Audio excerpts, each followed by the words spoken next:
Last week, the Ministry of Constitutional Affairs was scheduled to table a statement to Parliament on how far they have gone with the electoral reforms. This was pushed to this week, with legislators saying the government statement had not been loaded on their iPads. Almighty God. In the 2016 presidential electoral petition filed by Amama Mbabazi in the Supreme Court challenging the victory of President Museveni, the Supreme Court ruling called for substantial electoral reforms ahead of the 2021 elections. However, since then there has been no electoral reforms that have been brought before Parliament. Over the weekend, the Minister for Constitutional Affairs, Kahinda Otafiire, said there is no need to rush government on tabling the electoral reforms before Parliament. So we cannot parade half-baked legislative agenda before Parliament. The electoral reforms and constitutional amendment, there is serious thought. While addressing the media today in Kampala, the coordinator of the Citizens Coalition for Electoral Democracy in Uganda, Christine Kaheru, showed displeasure with Minister Kahinda Otafiire, who he accused of frustrating the tabling of the electoral reforms in Parliament.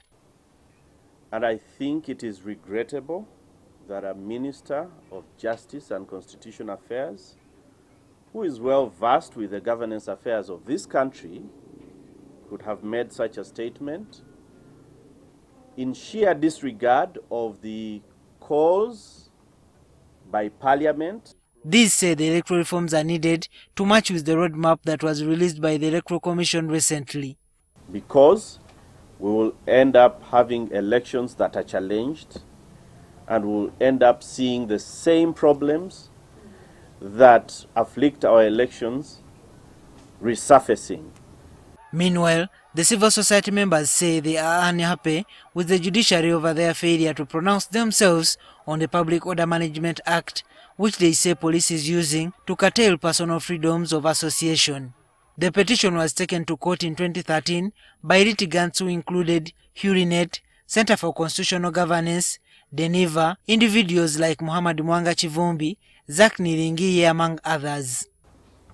The police, even the law in its draconian form, is abused and misapplied by the police. I also wish to note that the judiciary has failed to hear the constitutional petition filed by civil society organizations in 2013 challenging the unconstitutionality of POMA. What we are witnessing is that the harassment and abuse of rights is extending from politicians, from civil society actors to musicians and performing artists. The judiciary has addressed their query. In all the regions of Uganda and Kampala, right now this court sits only in Kampala, and it has only 12 justices, but 11 are active. So there is no way we can handle these cases at the speed that the public expects us to handle these cases. The numbers are simply not there. They also want the government to produce a report on the Kasese killings and for the judiciary to speed up the trial of those arrested during the conflict there. Juma Kiria, NTV.